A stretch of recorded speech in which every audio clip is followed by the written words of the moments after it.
allegiance to the flag of the United States of America and to the republic for which it stands, one nation, under God, indivisible, with liberty and justice for all. Thank you, Mr. Harris. Please be seated. So this special school board meeting, July 24th, is called to order. And our first order of business is to accept the agenda. So this time I would entertain a motion to accept the agenda for the July 24th, 2018 special school board meeting. So moved. Second. We have a motion and a second. Any discussion? All right, so the motion on the floor is to accept the agenda for the July 24th, 2018 school board meeting. All in favor, please say aye. Aye. Any opposed? Motion carries. This time I would invite public comments related to any item on the agenda. It appears that we have none. So I think, Madam Superintendent, would you like to invite your staff forward to discuss the budget with us, please? Yes, Mr. Perron and Mr. Pitts will be discussing a tentative budget. Good morning. So today we have on the agenda for the board to approve the ads that we will run on Saturday regarding the tentative budget. So in the truth and millage statute, trim, the board must approve for us to advertise. And so you have in your packet the ads that will be run. And again, I just want to point out that the numbers, the millage rates that we're going to levy are there. We go into a tentative budget the next Tuesday. We'll workshop that in the afternoon and then present for a vote on the tentative. And again, that can change because we don't do the final until September. So we have time, and the numbers will change slightly based on the fact that we're still ending the year on June 30th with entries that are going in. So we are looking at the ending fund balance for this past year. If you recall, we're looking at coming in a little over 4%. We know that was below the 5%, but that was a conscious effort by the board and administration to bring that below 5%. And so we ended the year with 4.26, which is pretty close to the 4.3 that we estimated that we would be, that we had projected most of the year. So you have the two resolutions that we need to have for today for the advertisement. In addition, and I don't want you to get too comfortable with getting your tentative budget a week before, because this is a year where we have an extra week. It happens every 5-6 years or whatever it is, and because of that we were able to get you this. We normally mail this or drive this to your home on Friday night before the meeting and before the ads go out. So we have that. I can't guarantee that that'll happen every year, but you do have that. And so this is what we will workshop Tuesday on the 31st. So I think that is it. I do want to make one point because you've heard me whine and complain about the millage rate going down every year, and it did. However, you'll see an ad for a notice of proposed tax increase on page 7. And so you ask, how can you have a lower millage rate and then run an ad that we're having a tax increase? Well, for the trim notice, and I've said this, I think it's like a broken record the last 4 or 5 years, that if you raise more revenue than the previous year, they consider that a tax increase. And the reason that happened is because our property values are finally on the rise and going at a pretty good clip, which is good. But so even with the lower millage rate, we're raising more revenue than the year in the past, from the previous year, and then so thus the statute says you must run that ad. So in case that was confusing to anybody, Mr. Harris, I know we have this conversation every year. Yes, sir. On a positive note, how many years now have we had a tax or a reduction in the millage rate? Been several. I want to say, I know I've been here 5, and I think it's every year since. It's been quite some time. Jason may be able to look that up. So that's really anything. I'll have any other questions, but we have taken the ads. There's an issue if you ever make a mistake or have anything in it. The state has offered, a number of years ago, that they will take your ad, look at them, and sign off that they're in good shape. And Jason sent those the other day, and they've approved them, so we're good to go.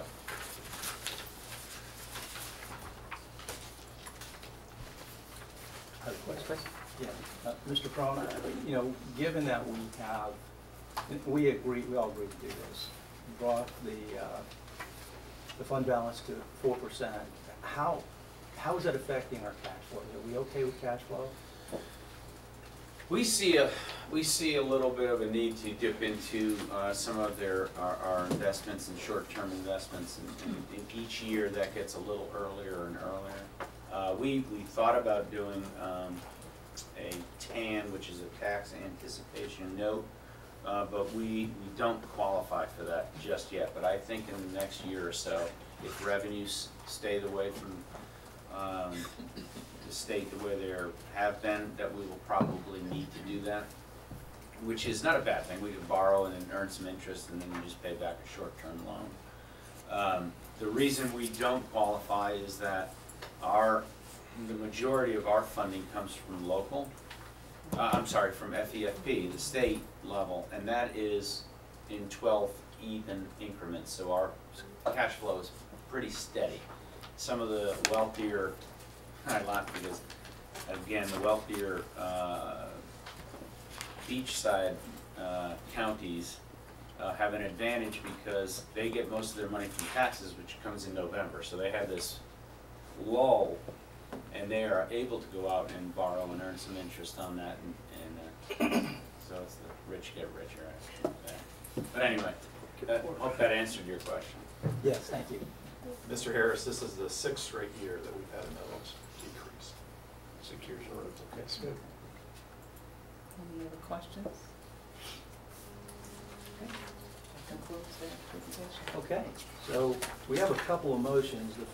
The first motion that I would entertain is to accept the 2018-2019 tentative budget for advertising. Move for approval? Do we have a second? Second.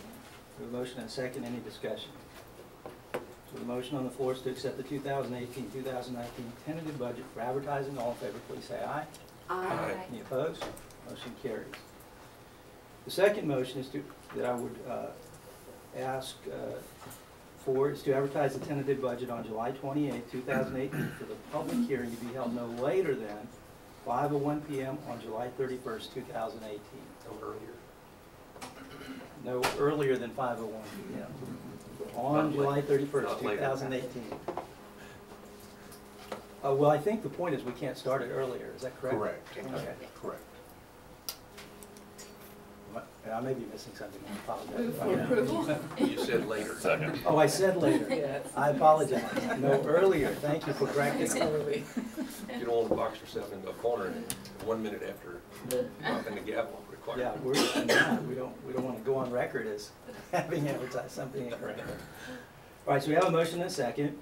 Any discussion?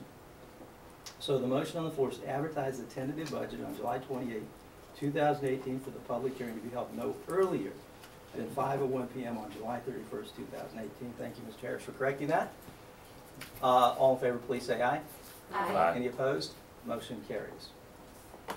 Madam Superintendent, do you have a report? I do not. Mr. Ridges? Yes, sir. All right, so we'll open up the board members. Well, what I'd like to do, I'm going to change things up just a little bit. Is there anyone here from the public who would like to speak? Would like to come forward and speak this time, please? Ms. Capizella? I just wanted to remind you this Saturday is our book event at the Tenor Rock Gym. Teachers will be invited and support staff will be invited to come in starting at 8 a.m. to pick up the books for their classroom, and the public will be open. It'll be open to the public starting from 9 and we'll go till 1. We have some face painting, we're going to have hot dogs, and we certainly hope you'll all come and join us. Thank you. Thank you. So for the record, that was Mary Ann Capizzello, PBA. Any other public speakers? Okay, so this time we'll have board comments. Mr. Townsend? Mrs. Owens? No comments. Ms. Reynolds? No comments. Mr. Harris? Nothing today. Ms. Fields? Okay, so I have some comments, and Mr. Townsend, I offer these comments to you. You, of course, and it goes without saying, are most welcome to respond in any way you like, and you can be assured that I will listen carefully and considerately to anything you have to say. I only hope that you will do the same for me. Hunt Berryman is a friend of mine, and I thought he was a good board member. Nevertheless, I was excited about the skill sets, the background, the experience, the enthusiasm that you brought and bring as a school board member. I think it's healthy to bring forward issues, concerns, problems, grievances, for us to talk about them as a board and then to address them. And my definition of address is that we talk about it, we discuss it, we debate it, and then we direct the superintendent to act or not act, as the case may be, or it may be in effect in policy. That's my definition of addressing. I think it's never appropriate for a board to redress issues, concerns, problems, and grievances. And except under certain circumstances as provided by law. It's never appropriate for an individual board member to do that. It's, first and foremost, a violation of state law. It's inconsistent with our policies, and it's just bad business. When individual board members involve themselves in the everyday business of the organization, it can very quickly paralyze an organization and bring it to its knees. And there are a lot of things that happen when that occurs, and they're pretty much all bad. We took an oath to uphold the Constitution and to obey by the laws of the state of Florida. We all agreed that we would follow our policies, and we agreed to follow Robert's Rules of Order. And now we have pretty consistently, as a board, we have not been doing those things. We have been violating, in my opinion, state law. We have been violating our policies, and we have most certainly not been conducting ourselves in accordance with Robert's Rules of Order. So I think we all would agree that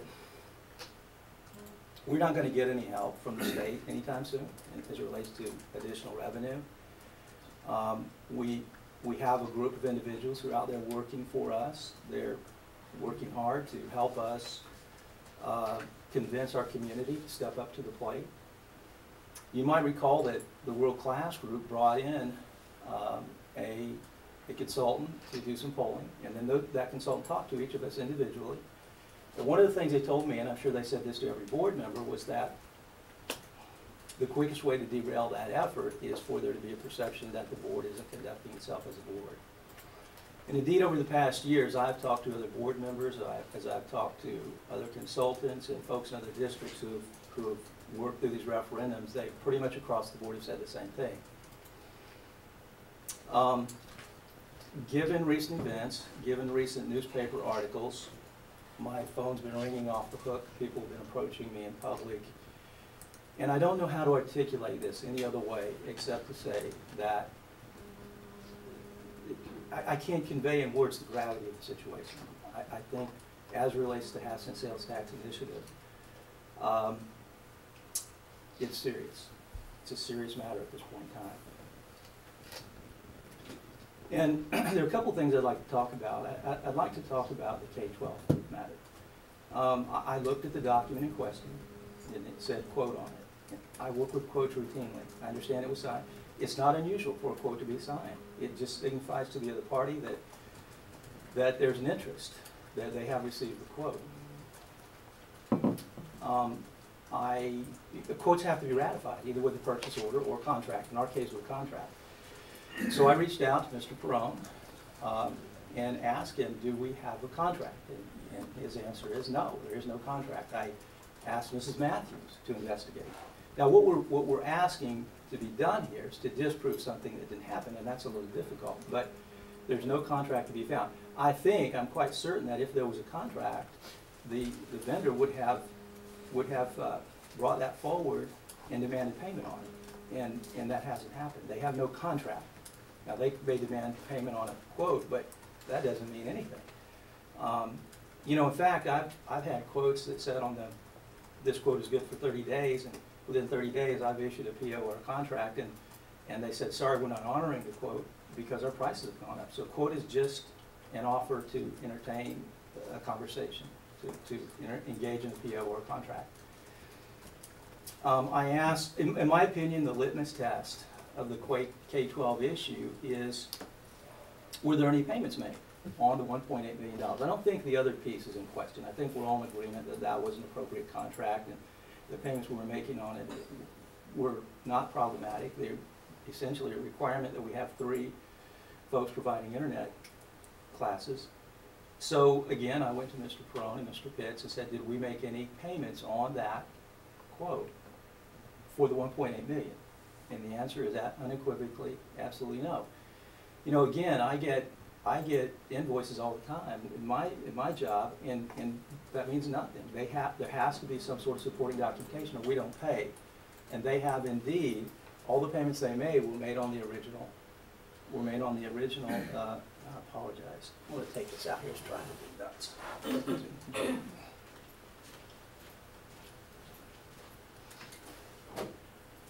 If that bothers you, Mr. Harris, you can throw it away. You get a new one anyway. So it's a good excuse for me to get a new one. So there were no payments made on that. All the payments made were made on the original contract. So there were no payments made. And Mrs. Matthews verified that for me. I guess the real concern here, from the perspective of the general public, is that, and I don't know, maybe there's a perception that something underhanded was happening here. Maybe it's quite possible also that somebody thought they were doing something right for the district, whether they were or not. But it didn't happen. There were checks and balances in place, and so that never became a contract. In my opinion, we should be celebrating the fact that you and I and this board have asked for appropriate checks and balances, and they've worked. And we should be celebrating that. Instead, now we have a black eye. So it looks like, from the perspective of the general public, that we've kind of lost control of our board here when we do things, when things like that occur. I want to talk a minute about the time we invited the sheriff to come and speak to us. And we did invite him. When that conversation first occurred, it looked to me to be intensely personal. And you've made it clear that we shouldn't, as board members, should not bring personal agendas. And so I had to discount that. And the only thing that I could, the only thing I could make of that was that you were so concerned that the sheriff's program would be implemented here, that teachers would have guns, that you felt a need to push back. But I heard him say on at least 2 occasions that he would work with us. In each of those cases, you challenged the veracity of the statements. And indeed, that's exactly what happened. He did work with us. He and the superintendent sat down, they hammered something out. So again, it appears to the public that was intensely personal, and that we, in that case, we absolutely were not in compliance with Robert's Rules of Order. When we invite someone here as a guest, we have a responsibility to treat them as a guest. The reality is, it's unlikely that we're going to ever be able to bring another elected official back here as a guest to answer questions for us. I mean, they're just going to say, no, why would I do that? And lastly, I want to talk a little bit about the situation with a certain principal and a contract that was not renewed. Regardless of the merits of that situation, the reality is the employee in question has filed a complaint with the EEOC. That means an independent investigation is coming. It's on its way. It seems to me that it is entirely inappropriate for this district to continue to engage in that process, to continue to interject itself in that process once it's gone to a federal regulatory agency.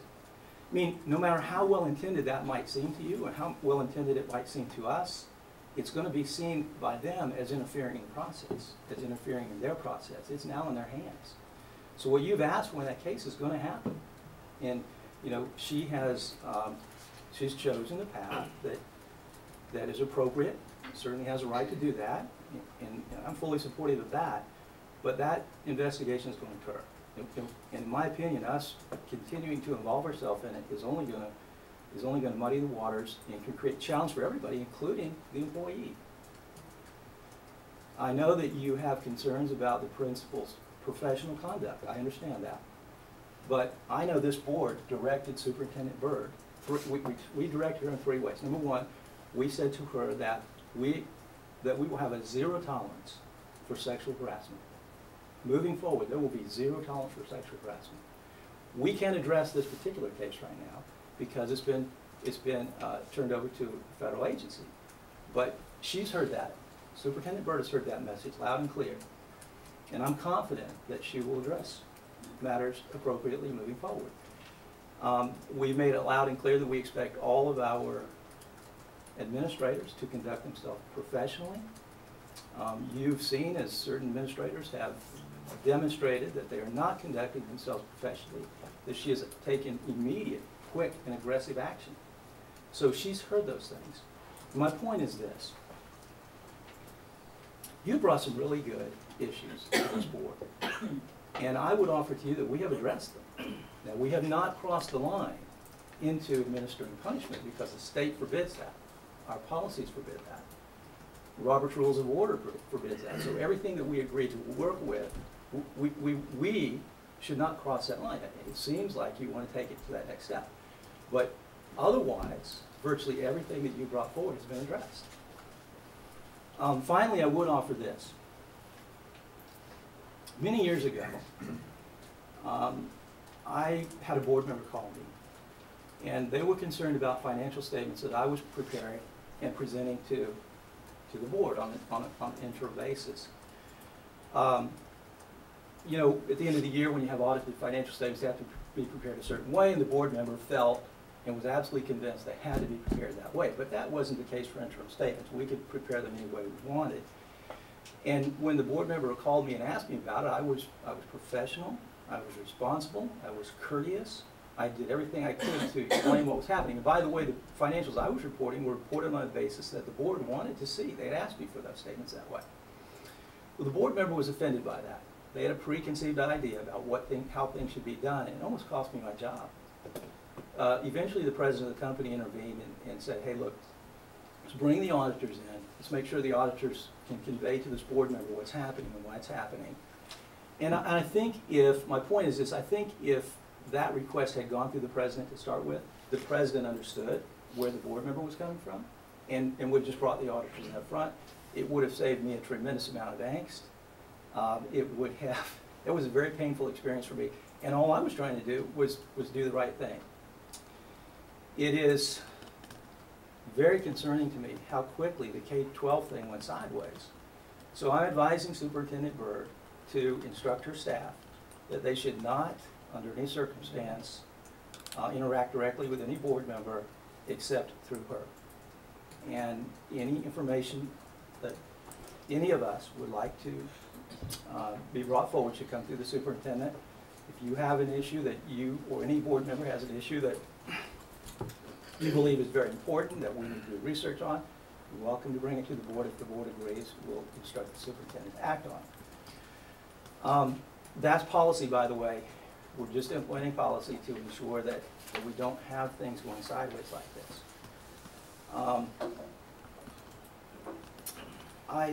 But I would offer this. Two things that I think we should address. One of them is, I am concerned about the possibility of a former employee or any employee taking advantage of the school district for any reason. So I will be working with Mr. Bridges to bring forth the policy that we'll have to figure out how to write that, because once someone leaves our district, we really have no control over sanctioning them. But we will a policy that would require that if anyone is doing business with the district who has a personal interest in any way, shape, or form, that be identified and that the board be made aware of that. In addition to that, as you all know, I've been negotiating contracts with Mr. Bridges and Mrs. Matthews, and I will be bringing a recommendation to the board to upgrade Mrs. Matthews' position from an internal auditor to an IG, an inspector general. Currently, Mrs. Matthews has the authority to investigate financial matters. That would give her the authority to investigate matters that are not financial as well. Now, I want to make it clear, I don't believe that there's anything, I don't think that anyone has done anything wrong in any of the investigations that have occurred. I could understand, however, that from the perspective of the general public, it could be a little problematic that the district is investigating its own matters. So this would give the board, this would return certain investigations if the board deemed appropriate. That would ensure that those investigations are conducted under the board and outside the auspices of the district. I think you have tremendous talent. I think you bring things to the board that probably have never been at this level before. I appreciate your excitement and your enthusiasm.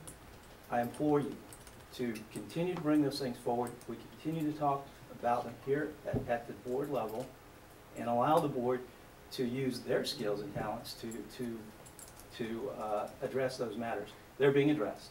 And I suspect that 6 years from now or 7 years from now, you look back and say, gee, I don't know how I missed that. But they are being addressed, and I hope you'll have confidence in that. There are many times when,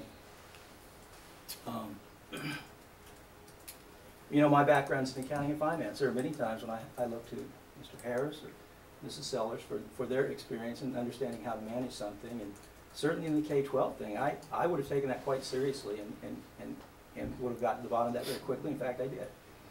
So it's important to rely on the skills and the talents of those around you as well. So thank you for your patience. Thank you for hearing me out.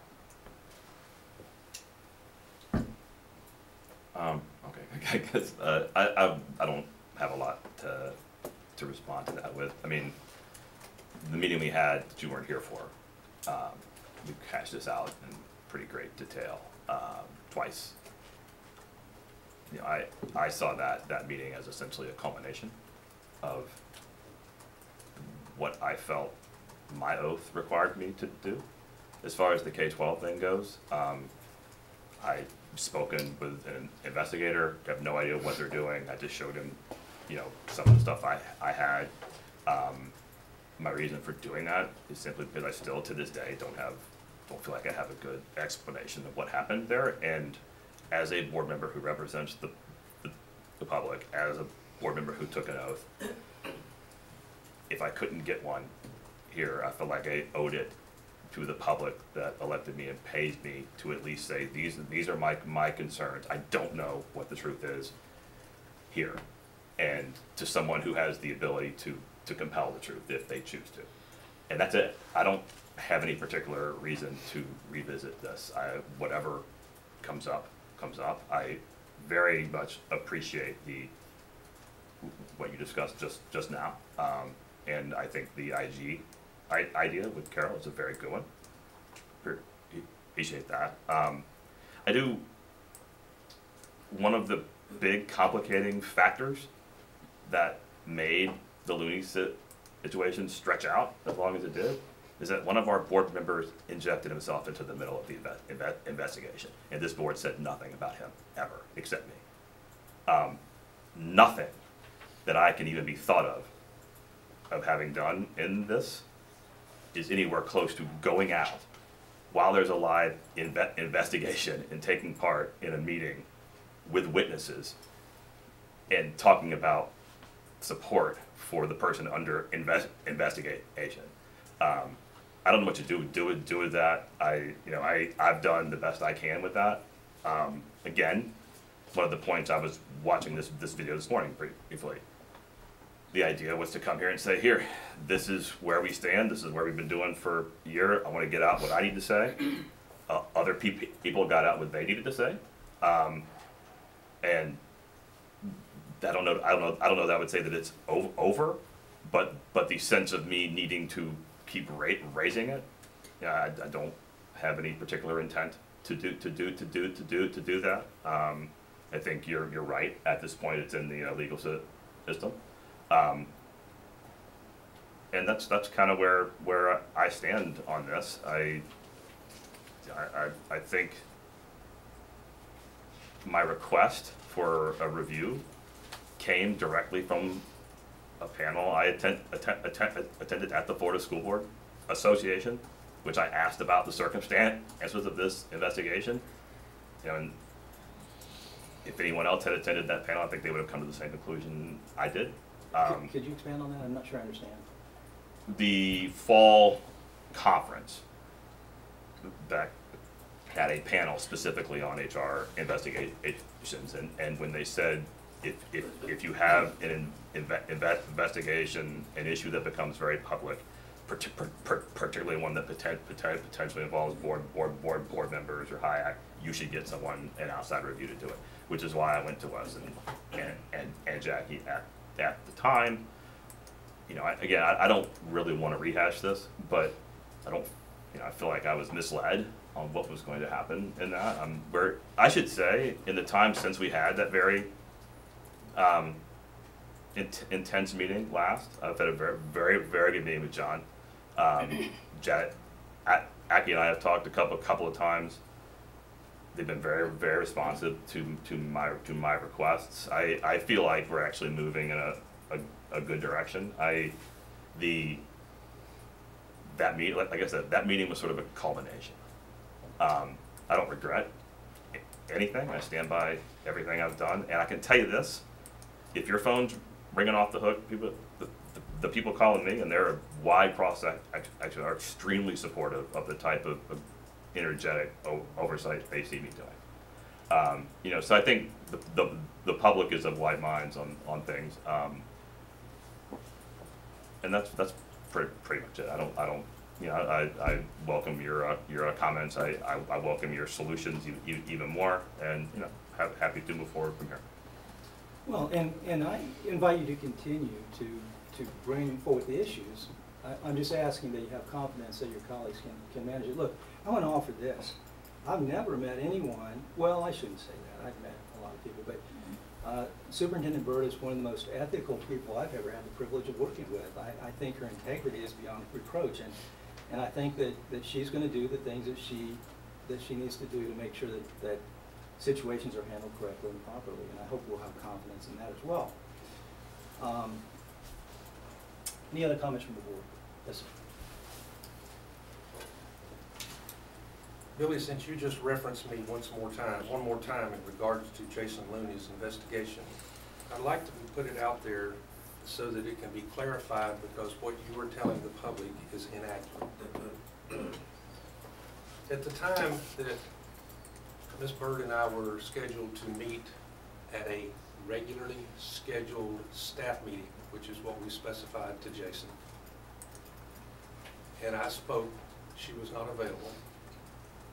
There was no ongoing investigation of Mr. Looney that this board was aware of. I hope you accept that. The only person on this board who knew that there was an investigation going on was you, because you had inside information being fed to you. There had not been a presentation to this board that there was an investigation going on.